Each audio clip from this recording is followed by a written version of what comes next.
सुप्रभात बच्चों, नमस्कार। हम लोग पिछली सेशन में जो पार्ट 6 चिट्ठी का सफर है इसका पार्ट देखा और जो बुक एक्सरसाइज है उसको भी देखा। तो आज चलिए हम लोग देखते हैं क्लास वर्क। ठीक है बच्चों, तो पहले आप लोग इस वीडियो को देख लीजिए, फिर इस वीडियो खत्म होने के बाद आप लोग क्लास वर्क नोटबुक में जो प्रश्न उत्तर है, शब्दार्थ है, इसको सभी को आप लोग लिख लीजिएगा। ठीक है बच्चों, चलिए हम लोग देखते हैं क्लास वर्क नोटबुक। पहला है शब्दार्थ, चिट्ठी का सफर। पहला शब्द है इमारत। इमारत यानी भवन। दूसरा शब्द है संस्थान। संस्थान यानी संस्था। ये जो सोसाइटी हम लोग कहते हैं ना, तो उसको संस्थान कहते हैं। तीसरा जो शब्द है गंतव्य। गंतव्य यानी जहाँ पहुंचना हो, डेस्टिनेशन को हम लोग गंतव्य कहते हैं। चारवा जो शब्द है हरकारा। हरकारा यानी डाकिया, जो पोस्टमैन रहता है ना, उसको हरकारा कहते हैं। पांचवा जो शब्द है सीमित। सीमित यानी सीमा के भीतर, जो बॉर्डर है, बॉर्डर के अंदर रहता है ना, तो उसको हम लोग सीमा के भीतर कहते हैं।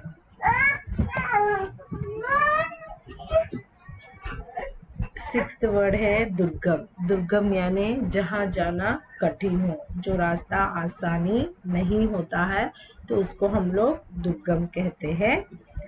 सातवां जो शब्द है दिलचस्प। दिलचस्प यानी मनोरंजक, एंटरटेनमेंट।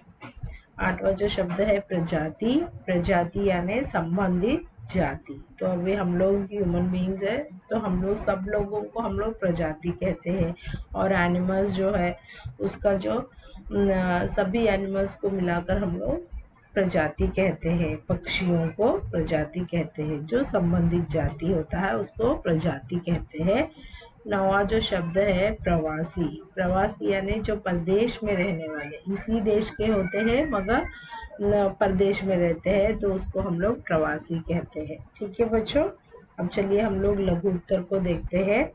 पहला जो प्रश्न है, पहला प्रश्न है लघु उत्तर में, पते में सबसे पहले क्या लिखा जाता है। सबसे पहले क्या लिखा जाता है पते में?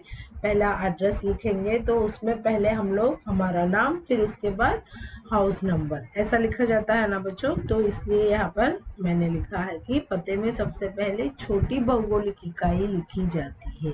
छोटी भौगोलिक इकाई यानी जो हाउस नंबर, पहले सबसे छोटा जो है हमारा नाम, नाम के नीचे हमारा हाउस नंबर जो है, हाउस नंबर या फ्लैट नंबर, उसको पहला लिखा जाता है। तो उसको भौगोलिक इकाई, सबसे छोटी भौगोलिक इकाई कहते हैं, तो उसे लिखा जाता है। दूसरा जो प्रश्न है, पिन कोड की शुरुआत कब हुई थी? कब हुई थी बच्चों? पिन कोड की शुरुआत 15 अगस्त 1972 को हुई थी। ठीक है, तो मैंने वही लिखा है, पिन कोड की शुरुआत 15 अगस्त 1972 को हुई थी।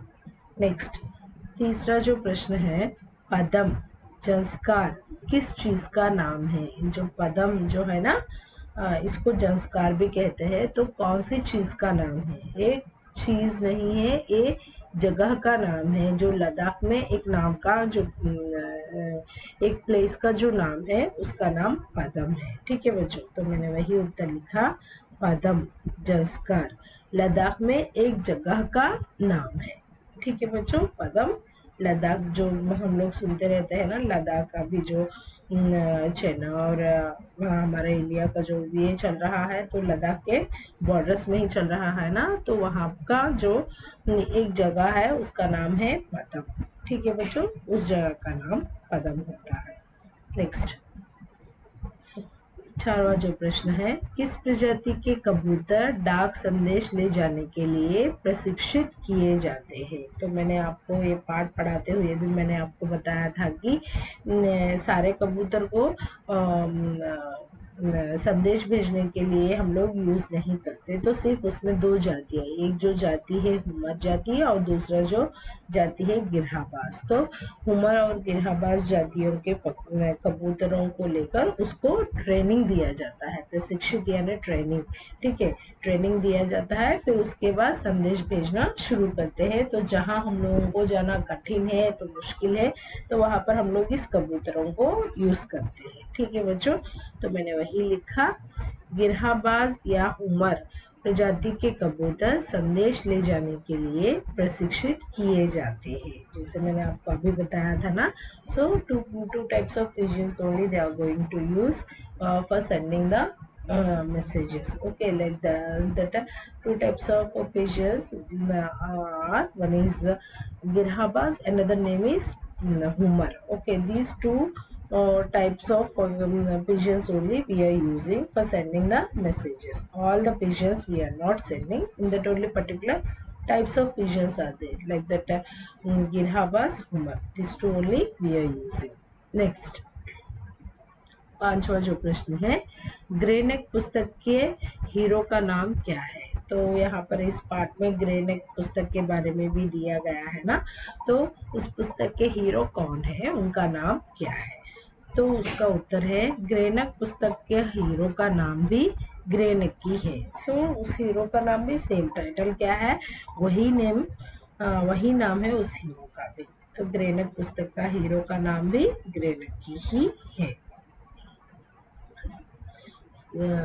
छवा जो प्रश्न है, नाम न होने से क्या समस्याएं आ सकती है? Suppose when we are writing the letter, after writing the letter we are not mentioning the name, what are the problems we can face? For this उत्तर, यदि पत्र पर सही अथवा बिल्कुल भी नाम ही ना लिखा हो तो पत्र जिसे पहुंचना चाहिए था उसे मिल नहीं पाएगा। Suppose if we are not writing the name of that particular person to whom we want to send, if we are not writing this at the time, the letter it is not going to reach to him, because like the names of so many members will be there, how they can find? So that's why we have to write, but when we are writing the letter we have to mention with the initial to that particular name.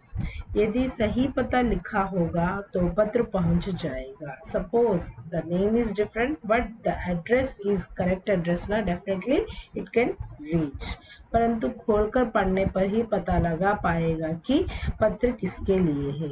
So after suppose the name is not correct but the address is correct, means after that we have to open that letter and we have to check that letter to whom they wrote.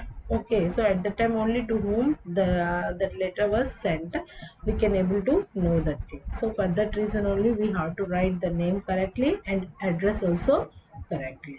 ठीक है बच्चों, तो हम लोग इस आज के session में यहाँ तक हम लोगों ने देखा, तो अगले सेशन में दीर्घ उत्तर देखेंगे। तो यहाँ जितने भी 6 प्रश्न हो गए, तो आप लोग नए पेज में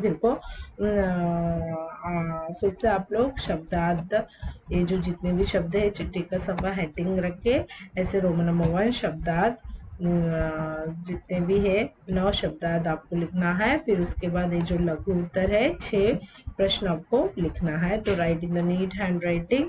अभी मैं तो बिल्कुल सेटिस्फाई नहीं हूँ आपके एग्ज़ाम से, क्योंकि मैंने आपको इतना मैं प्रैक्टिस दी थी कि अच्छे से पढ़ने के लिए, तो सिर्फ 4 प्रश्न मैंने दिया था, तो आप लोग उसको भी कर नहीं पाए। सिर्फ वेदश्री और स्वयं ये दोनों ही अच्छे से लिखे, और अश्वथ, बाकी के अनिकेत है, आर के हरीश है।